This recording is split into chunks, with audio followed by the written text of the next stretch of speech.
Hi friends, എല്ലാവർക്കും നമസ്കാരം. സുഹൃത്തുക്കളെ, നമ്മളുടെ രാജ്യത്ത് ക്രൂഡ് ഓയിലിൻ്റെ ഇമ്പോർട്ടും ഇറക്കുമതിയും നമ്മുടെ രാജ്യത്ത് പെട്രോളിൻ്റെയും ഡീസലിൻ്റെയും വിലയൊക്കെ തന്നെ എപ്പോഴും നമ്മൾ പൊതുവെ മുഖ്യധാര മാധ്യമങ്ങളിൽ തന്നെ ജനങ്ങൾ പൊതുവെ ചർച്ച ചെയ്യുന്നൊരു കാര്യമാണ്. കാരണം എന്തുകൊണ്ട് പെട്രോളിൻ്റെയും ഡീസലിൻ്റെയും വിലയൊക്കെ തന്നെ കൂടിക്കൊണ്ടിരിക്കുന്നു, അതിന് യാതൊരു പ്രത്യേകിച്ച് നമ്മുടെ സാധാരണക്കാരുടെ ജീവിതത്തെ സപ്പോർട്ട് ചെയ്യുന്ന രീതിയിൽ അല്ലെങ്കിൽ അവരെ ഹെൽപ്പ് ചെയ്യുന്ന രീതിയിൽ ഒരു കുറവ് നമുക്ക് ഒരിക്കലും കാണുവാൻ സാധിച്ചിട്ടില്ല. പ്രത്യേകിച്ച് യുദ്ധം ഉണ്ടായ സാഹചര്യത്തിൽ നമുക്കറിയാം ക്രൂഡ് ഓയിലിൻ്റെ വില 100-ന് മുകളിൽ പോയി 110 ആയ ഒരു കാലഘട്ടമുണ്ടായിരുന്നു. ഇപ്പോൾ ക്രൂഡ് ഓയിലിൻ്റെ വില ഏകദേശം ബാരലിന് $70 സ്റ്റെബിലൈസ് ചെയ്തിട്ടുള്ള ഒരു കാഴ്ചയാണ് നമുക്ക് അറിയാൻ സാധിക്കുന്നത്. അപ്പോൾ എന്നിട്ടും നമ്മുടെ രാജ്യത്തെ പെട്രോളിൻ്റെയും ഡീസലിൻ്റെയും വില എന്തുകൊണ്ട് ഗവൺമെൻറ് കുറയ്ക്കുന്നില്ല? കാരണം സ്വാഭാവികമായിട്ടും നമുക്കറിയാം, അന്താരാഷ്ട്ര വിപണിയിൽ നിന്ന് നമ്മൾ എണ്ണ വാങ്ങിക്കുമ്പോൾ എണ്ണയുടെ വില കൂടുമ്പോൾ ഒരു പരിധി കഴിഞ്ഞിട്ട് ഇവിടെ ഗവൺമെൻറ് തീർച്ചയായിട്ടും വില കൂട്ടേണ്ടി വരും. കാരണം ഓയിൽ കമ്പനീസ്, പബ്ലിക് സെക്ടർ യൂണിറ്റ്സിലുള്ള ഓയിൽ കമ്പനീസാണ് കൂടുതലും ഈ ഒരു മേഖലയിൽ ഫങ്ഷൻ ചെയ്യുന്നത്. സ്വകാര്യ മേഖലയിൽ ഒരുപക്ഷെ റിലയൻസും നയാര എന്ന് പറയുന്ന ഒരു കമ്പനി റഷ്യൻ ബേസ്ഡ് ആയിട്ടുള്ള കമ്പനിയാണ്. അപ്പോൾ നമുക്ക് നയാരയുടെ കാര്യം പറയുമ്പോൾ കഴിഞ്ഞ ദിവസം അത് പെട്രോളിന് ലിറ്ററിന് 5 രൂപയും ഡീസലിന് ലിറ്ററിന് 3 രൂപയും അത് കുറച്ചിട്ടുണ്ട്.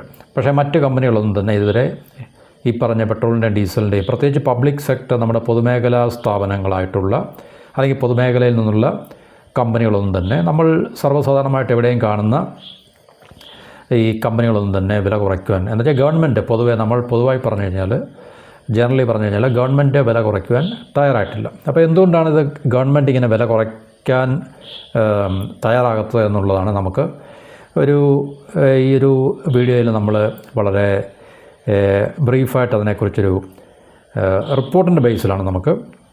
അപ്പോൾ എന്തുകൊണ്ടിത് ലോജിക്കലായിട്ട് പറയുമ്പോൾ വില കൂടുമ്പം വില കൂട്ടണം. വില ഇത്രയും ഗണ്യമായി കുറഞ്ഞിരിക്കുന്നു. 100-ന് മുകളിൽ പോയി 110 ആയതിനു ശേഷം ഇപ്പോൾ ഇറാനും അമേരിക്കയും തമ്മിൽ താൽക്കാലികമായിട്ടുള്ളൊരു വെടിനിർത്തൽ കരാർ അല്ലെങ്കിൽ ഒരു സമാധാന ചർച്ചകളുടെ ഫലമായിട്ട് അവിടെ വലിയ രീതിയിലുള്ള രൂക്ഷമായിട്ടുള്ള യുദ്ധവും ബോംബിങ്ങും ഒന്നും നടക്കുന്നില്ല. അപ്പോൾ ആ ഒരു സാഹചര്യത്തിൽ അത്യാവശ്യം കാര്യങ്ങളൊന്നും സ്റ്റെബിലൈസ് ആയിട്ടുണ്ട്. അപ്പോൾ അതിൻ്റെ വെളിച്ചത്തിൽ ക്രൂഡ് ഓയിലിൻ്റെ വില കുറഞ്ഞ് ഇപ്പോൾ ഏകദേശം 70 ആയിട്ടുണ്ട്. അപ്പോൾ അങ്ങനെ ഒരു സ്റ്റെബിലിറ്റി അല്ലെങ്കിൽ അത്രയും ഗണ്യമായിട്ടുള്ളൊരു കുറവ് അനുഭവപ്പെട്ടിട്ടും എന്തുകൊണ്ട് നമ്മുടെ രാജ്യത്ത് ഈ പറഞ്ഞ അന്താരാഷ്ട്ര വിപണിയിൽ ബ്രണ്ട് ക്രൂഡിൻ്റെ വില കുറഞ്ഞിട്ടും രാജ്യത്തെ സാധാരണക്കാർക്ക് ഇന്ധനവിലയിൽ കുറവ് ലഭിക്കുന്നില്ല? ഗവൺമെൻറ് ആണല്ലോ ഇതിന് തീരുമാനം എടുക്കേണ്ടതും പ്രൈസ് ഫിക്സ് ചെയ്യണം ശരിക്കും പറഞ്ഞത്. അപ്പോൾ ഈ ഒരു ആനുകൂല്യം നമുക്ക് ഈ വില അന്താരാഷ്ട്ര വിപണിയിൽ കുറഞ്ഞിട്ടും അതിന് തത്തുല്യമായിട്ടുള്ള കറസ്പോണ്ടിങ് ആയിട്ടുള്ള ഒരു വില കുറവ് നമുക്ക് ഉടനടി ലഭിക്കത്തില്ല. കാരണം അതിൻ്റെ റീസൺ അല്ലെങ്കിൽ അതിനൊരു എന്താണ് പറയുന്നത്, നമ്മുടെ ഗവൺമെൻറ്റിൻ്റെ ഭാഗത്തുനിന്ന് പ്രത്യേകിച്ച് പെട്രോളിയം മിനിസ്ട്രി അല്ലെങ്കിൽ പെട്രോളിയം മിനിസ്റ്ററുടെ ഭാഗത്തുനിന്നുണ്ട് ഇതിനെ അവരുടെ ആ ഒരു എന്താണ് പറയുന്നത് അതിനെ അവരെങ്ങനെയാണ് ജസ്റ്റിഫൈ ചെയ്യുന്നത് എന്നുള്ളതാണ് നമുക്ക് ഇവിടെ ഈ ടോപ്പിക്കിൽ നമ്മൾ ജസ്റ്റ് ഒന്ന് ഡിസ്കസ് ചെയ്യുന്നത്. അപ്പോൾ എണ്ണ കമ്പനികൾ നമ്മൾ നേരത്തെ ഒരു വീഡിയോയ്ക്കകത്ത് റിപ്പോർട്ട് ചെയ്തിട്ടുണ്ടായിരുന്നു അല്ലെങ്കിൽ നമ്മൾ ഡിസ്കസ് ചെയ്തിട്ടുണ്ടായിരുന്നു. ഈ ഇന്ത്യയിലെ പബ്ലിക് സെക്ടർ യൂണിറ്റ്സിലുള്ള എണ്ണ കമ്പനികൾ വൻതോതിലുള്ള നഷ്ടങ്ങൾ എന്നുവെച്ചാൽ ആദ്യം ഗവൺമെൻറ് കുറേ മാസങ്ങൾ വില കുറയ്ക്കാതെ അതിനെ പിടിച്ചു നിർത്തുകയും അപ്പോൾ അതുവഴി ഗവൺമെൻറ്റിൻ്റെ കീഴിലുള്ള ഈ പറഞ്ഞ പബ്ലിക് സെക്ടർ ഓയിൽ കമ്പനീസിനൊക്കെ തന്നെ വൻതോതിലുള്ള നഷ്ടങ്ങളുണ്ടായിട്ടുണ്ടായിരുന്നു, ഇല്ലെന്ന് പറയുന്നില്ല. അപ്പോൾ ഈ കഴിഞ്ഞ 4 മാസത്തെ കാലയളവ് എടുത്ത് നോക്കുകയാണെങ്കിൽ അവിടെ അന്താരാഷ്ട്ര വിപണിയിൽ നമുക്ക് ഏറ്റവും കുറവ് ഇപ്പം വില അല്ലെങ്കിൽ ഈ പറഞ്ഞ ക്രൂഡിന് വന്ന് നിൽക്കുന്നതിന് ഏകദേശം ബാരലിന് $70 നിലവാരത്തിലേക്ക് വില താഴ്ന്നിട്ടുണ്ടെങ്കിൽ തന്നെയും രാജ്യത്ത് പെട്രോളിൻ്റെയും ഡീസലിൻ്റെയും ഒന്നും തന്നെ വില ഉടനടി കുറയ്ക്കത്തില്ലെന്നാണ് നമ്മുടെ പെട്രോളിയം മിനിസ്റ്ററായിട്ടുള്ള ഹർദീപ് സിംഗ് പുരി വ്യക്തമായിട്ടുള്ളത്. അപ്പോൾ നമ്മൾ ആ സമയത്ത് എന്തുകൊണ്ടാണെന്ന് ചോദിച്ചു കഴിഞ്ഞാൽ അദ്ദേഹം അല്ലെങ്കിൽ നമ്മുടെ ഗവൺമെൻറ് പറയുന്ന ഒരു റീസൺ അല്ലെങ്കിൽ അതിനുള്ള ജസ്റ്റിഫിക്കേഷൻ എന്തുകൊണ്ട് വില കുറയ്ക്കുന്നില്ല തൽക്കാലം ഇപ്പോൾ എന്തുകൊണ്ട് വില കുറയ്ക്കാൻ പറ്റത്തില്ല എന്ന് ചോദിച്ചു കഴിഞ്ഞാൽ വില കൂടിയ സാഹചര്യത്തിൽ നമ്മൾ വാങ്ങിച്ച ക്രൂഡ് ഓയിലാണ് ഇപ്പോഴും രാജ്യത്ത് റിഫൈൻ ചെയ്തിട്ട് വിപണിയിലേക്ക് എത്തിക്കുന്നത്. അപ്പോൾ അതിൻ്റെ ഫലമായിട്ട് കൂടുതൽ വില കൊടുത്ത് നമ്മൾ വാങ്ങിയ എണ്ണയുടെ ആ ഒരു സ്റ്റോക്ക് തീർന്നതിന് ശേഷം മാത്രം പുതിയ ഈ പറഞ്ഞ റെഡ്യൂസ്ഡ് പ്രൈസിൽ ഇപ്പോഴത്തെ വിലയിലൊക്കെ നമ്മൾ വാങ്ങിച്ചിട്ടുള്ള എണ്ണ മാർക്കറ്റിലേക്ക് വരുമ്പോൾ വില കുറയാൻ സാധ്യത ഉണ്ടായിരിക്കും. അന്ന് പരിഗണിക്കാമെന്നാണ് ഗവൺമെൻറ് പറയുന്നത്. അപ്പോൾ ഈ ഉയർന്ന വിലയ്ക്ക് വാങ്ങിയ ക്രൂഡ് ഓയിലാണ് ഇപ്പോഴത്തെ നിലവിൽ എന്നുവെച്ചാൽ നമ്മളെ ഇപ്പോഴും രാജ്യത്ത് റിഫൈനറികൾ ശുദ്ധീകരിക്കുന്നതും അത് ഇപ്പം വിപണിയിൽ എത്തിക്കുന്നതെന്നാണ് നമ്മുടെ ഗവൺമെൻറ് തന്നെ അല്ലെങ്കിൽ പെട്രോളിയം മിനിസ്ട്രി അതിൻ്റെ പെട്രോളിയം മിനിസ്റ്റർ പറയുന്നതല്ല. 74,781 കോടി രൂപയുടെ നഷ്ടം ഉണ്ടായിട്ടുണ്ടായിരുന്നു. പശ്ചിമേഷ്യൻ നമ്മുടെ ഇറാൻ ഇസ്രായേൽ അല്ലെങ്കിൽ അമേരിക്ക ഇറാൻ യുദ്ധ സമയത്ത് അതിനുശേഷമുള്ള മാസങ്ങളിൽ ഏപ്രിൽ മാസത്തിൽ നമ്മൾ ബ്രൻഡ് അന്ന് ക്രൂഡിൻ്റെ വില 110 ഉയർന്നിട്ടുണ്ടായിരുന്നു. അപ്പോൾ ഈ ഘട്ടത്തിൽ നമ്മൾ ആ ഒരു സ്ഥലത്തു നിന്നും അല്ലെങ്കിൽ അന്താരാഷ്ട്ര വിപണിയിൽ നമ്മൾ ഉയർന്ന വിലയ്ക്ക് ഈ പറഞ്ഞ 110 അല്ലെങ്കിൽ $100 മുകളിൽ നമ്മൾ ഉയർന്ന വിലയിൽ നമ്മൾ വില കൊടുത്ത് വാങ്ങിച്ച ക്രൂഡ് അതിന് തീർച്ചയായിട്ടും ആ ഒരു സ്റ്റോക്ക് ഇപ്പോഴും റിഫൈൻ ചെയ്തുകൊണ്ട് വിപണിയിൽ എത്തിച്ചുകൊണ്ടിരിക്കുകയാണ്. അതുകൊണ്ടാണ് അവർക്ക് വില കുറയ്ക്കാൻ സാധിക്കാത്തതെന്നാണ് പറയുന്നത്. അപ്പോൾ അന്ന് ഗവൺമെൻറ് അതിന് ആനുപാതികമായിട്ട് വില വർദ്ധിപ്പിച്ചില്ല എന്നുള്ളൊരു സത്യം തന്നെയാണ്. അത് നമുക്കറിയാം. അതിനകത്തിൽ എപ്പോഴും ഗവൺമെൻറ്റിന് ജനങ്ങളോട് പ്രത്യേകിച്ച് വലിയ എന്താണ് പറയുന്നത് ഈ ഔദാര്യം കാണിക്കുകയോ അല്ലെങ്കിൽ അതുപോലുള്ള ഒരു ജനങ്ങളെ എന്താണ് ഒരു പ്രോ പീപ്പിൾ നയമൊന്നുമില്ല എന്നും അതിനകത്തിൽ പൊളിറ്റിക്കൽ ഡിസിഷൻ തന്നെ. കാരണം പല സംസ്ഥാനങ്ങളിൽ ഇലക്ഷൻ വരുന്നു എന്നുള്ള മറ്റൊരു പൊളിറ്റിക്കൽ സൈഡ് ഉണ്ടായിരുന്നു. ഇലക്ഷൻ കഴിഞ്ഞപ്പോഴത്തെ നമുക്കറിയാം അതിൻ്റെ പെട്രോളിൻ്റെ ഡീസലിൻ്റെയൊക്കെ വില കൂട്ടി, ഗ്യാസിൻ്റെയൊക്കെ വില കൂട്ടിയിട്ടാണ് നമുക്ക് മനസ്സിലാക്കാൻ സാധിക്കുന്നത്. അപ്പോൾ ജനങ്ങൾക്ക് ഭാരം ഉണ്ടാകാതിരിക്കാൻ എന്നൊക്കെ പറഞ്ഞാണ് എണ്ണ കമ്പനികൾ ഇപ്പോൾ നമുക്കറിയാം പ്രധാനപ്പെട്ട ഓയിൽ പബ്ലിക് സെക്ടർ യൂണിറ്റ്സിലുള്ള ഓയിൽ കമ്പനീസാണ് Indian Oil Corporation, IOC, BPCL, അതുപോലെ തന്നെ HPCL. അപ്പോൾ ഇവരൊക്കെ തന്നെ ഈ uയർന്ന വിലയിൽ ഓയിൽ വാങ്ങിച്ച് പഴയ വിലയിൽ തന്നെ വിറ്റുകൊണ്ടിരുന്നപ്പോൾ തീർച്ചയായിട്ടും അവർക്ക് നഷ്ടം ഉണ്ടായിട്ടുണ്ട്. ആ നഷ്ടത്തിൻ്റെ കണക്കാണ് 74,781 കോടി രൂപ എന്ന് പറയുന്നത്.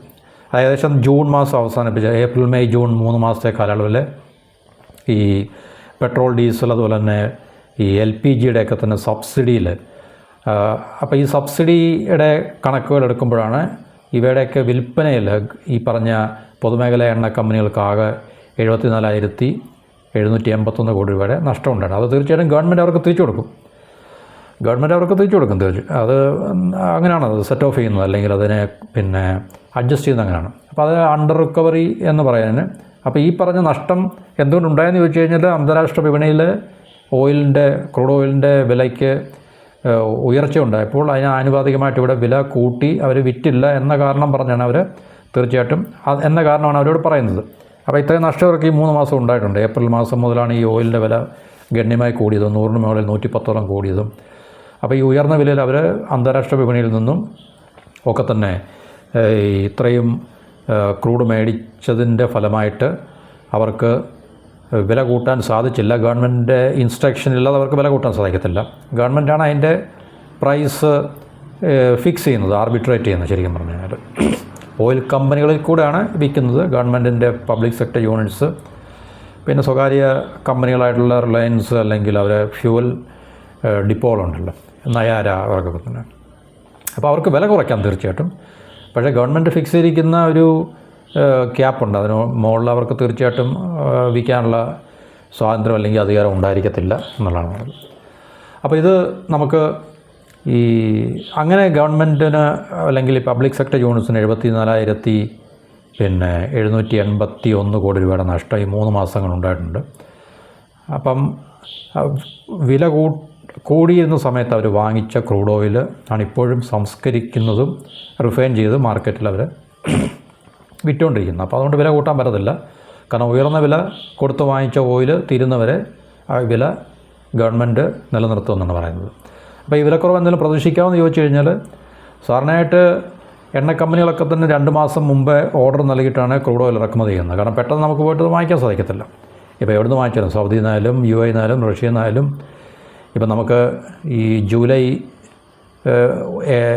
ക്രൂഡ് ഏതെങ്കിലും കമ്പനികളൊക്കെ ഇപ്പം ഇന്ത്യൻ ഓയിൽ കോർപ്പറേഷനോ അല്ലെങ്കിൽ BPCLനോ HPCLനോ ഒക്കെ തന്നെ ഈ ജൂലൈയിൽ ക്രൂഡ് വാങ്ങണമെങ്കിൽ ജൂൺ മെയ് 2 മാസം മുമ്പേ ഒരു ഓർഡർ കൊടുത്തിട്ട് ആയിരിക്കും. കാരണം ഓർഡർ കൊടുക്കുക എന്ന് പറഞ്ഞു കഴിഞ്ഞാൽ ഇതൊക്കെ കടൽ മാർഗം ഷിപ്പ് വഴി ഇങ്ങ് വരാൻ സമയമെടുക്കുമല്ലോ തീർച്ചയായിട്ടും. എന്നാലും അപ്പോൾ കൂടുതൽ ദൂരം ഉണ്ടെങ്കിൽ ഇപ്പം മിഡിൽ ഈസ്റ്റിൽ നിന്ന് മേടിക്കുകയാണെങ്കിൽ നമുക്ക് അത്രയും ദൂരം കുറവാണ്. റഷ്യയിൽ നിന്നൊക്കെ നമുക്ക് മേടിക്കുകയാണെങ്കിൽ അത്രയും കാലതാമസം എടുക്കും. വെനിസ്വേലയിലാണെങ്കിൽ കൂടുതൽ നമുക്ക് ടൈം എടുക്കേണ്ടി വരും. അപ്പോൾ തീർച്ചയായും 2 മാസം മുമ്പെങ്കിലും ഓർഡർ നൽകിയിട്ടാണ് ഒട്ടുമിക്ക എല്ലാ കമ്പനികളും ഈ പറഞ്ഞ പ്രൈവറ്റ് സെക്ടറിലായാലും പബ്ലിക് സെക്ടറിലായാലും കമ്പനികളെല്ലാം തന്നെ എണ്ണ വിപണിയിൽ നിന്നും അന്താരാഷ്ട്ര വിപണിയിൽ നിന്നും വാങ്ങിക്കുന്നത്.